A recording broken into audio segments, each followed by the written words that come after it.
नमस्कार दोस्तों। हमारी कहानी है माँ का सम्मान।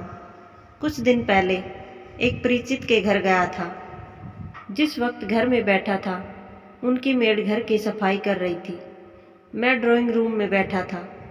मेरे परिचित फ़ोन पर किसी से बात कर रहे थे। उनकी पत्नी चाय बना रही थी। मेरी नज़र सामने वाले कमरे तक गई जहाँ मेड फर्श पर पोछा लगा रही थी। अचानक मेरे कानों में आवाज़ आई, बुढ़िया, अभी ज़मीन पर पोछा लगा है, नीचे पाँव मत उतारना। मैं बार बार यही नहीं करती रहूँगी। मैंने अपने परिचित से पूछा, माँ कमरे में है क्या? हाँ, जब तक चाय बन रही है मैं माँ से मिल लेता हूँ। हाँ, लेकिन रुकिए, अभी अभी शायद पोछा लगा है, सूख जाए फिर जाइएगा। क्यों? गीला है तो मेड दोबारा लगाएगी नहीं। लगाएगी तो थोड़े निशान रह जाएंगे फर्श पर, क्या फर्क पड़ेगा? परिचित थोड़ा हैरान हुए। भैया, ऐसा क्यों कह रहे हैं? तब तक मैं कमरे में चला गया था, गीले फर्श पर पाँव के खूब निशान उकेरता हुआ। मैं माँ के पास गया। मैंने उनके पाँव छुए और फिर उनसे कहा कि चलिए आप भी ड्राइंग रूम में, वहाँ साथ बैठकर चाय पीते हैं। चाय बन रही है, भाभी रसोई में चाय बना रही है। मैंने इतना ही कहा था। माँ एकदम घबरा गई। अरे नहीं, अभी फर्श पर पाँव नहीं रखना है, फर्श गीला है न, मेरे पाँव के निशान पड़ जाएंगे। पाँव के निशान पड़ जाएंगे? वाह, फिर तो मैं उनकी तस्वीर उतार कर बड़ा करवा कर फ्रेम में लगाऊंगा। आप चलिए तो सही।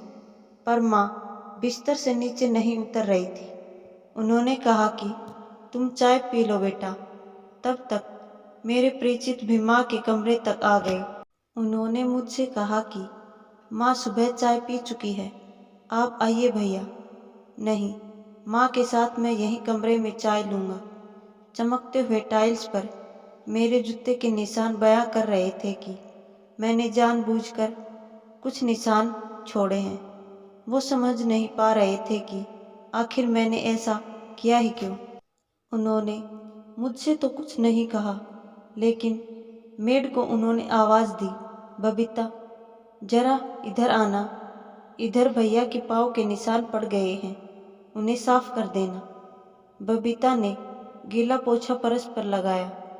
जैसे ही फर्श की दोबारा सफाई हुई, मैं फिर खड़ा होकर उस पर चल पड़ा। दोबारा निशान पड़ गए। अब बबीता हैरान थी, मेरे परिचित भी। तब तक उनकी पत्नी भी कमरे में आ चुकी थी। उन्होंने कहा, भैया आइए, चाय रखी है। मैंने परिचित की पत्नी से कहा कि बुढ़िया के लिए चाय यहीं दे दीजिए। मेरे परिचित ने मेरी ओर देखा। मैंने कहा कि हैरान मत होइए। वो चुप थे। मैंने कहा कि मुझे ऐसा लगता है कि आप लोग माँ को प्यार से बुढ़िया बुलाते हैं। मेड वहीं खड़ी थी सन। परिचित की पत्नी वहीं खड़ी थी सन। परिचित ने पूछा, क्या हुआ भैया? हुआ कुछ नहीं, मैंने खुद सुना है कि आपकी बबीता माँ को बुढ़िया कहकर बुला रही थी।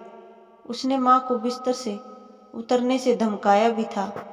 यकीनन काम वाली ने माँ को बुढ़िया पहली बार नहीं कहा होगा, बल्कि वो कह भी नहीं सकती उन्हें बुढ़िया। उसने सुना होगा बेटे के मुंह से, बहू के मुंह से। बिना सुने वो नहीं कह सकती थी। जाहिर है आप लोग प्यार से माँ को इसी नाम से बुलाते होंगे। तभी तो उनसे कहा। पल भर के लिए धरती हिलने लगी थी। गीले फर्श पर हजारों निशान उभर आए थे। मेरे परिचित के बेटे के छोटे छोटे पाँव के निशान वहाँ उभरे हुए हैं। बच्चा भाग रहा है, माँ खेल रही है बच्चे के साथ साथ। एक निशान, दो निशान, निशान ही निशान। माँ खुश हो रही है। बेटे के पाँव देखकर कह रही है, देखो तो इसके पाँव के निशान। बेटा इधर से उधर दौड़ रहा था, दौड़ता जा रहा था पूरे घर में। बुढ़िया रो रही थी, बहू की आंखें झुकी हुई थी। बबीता चुप थी। भैया गलती हो गई, अब नहीं होगा ऐसा। भैया बहुत बड़ी भूल थी मेरी।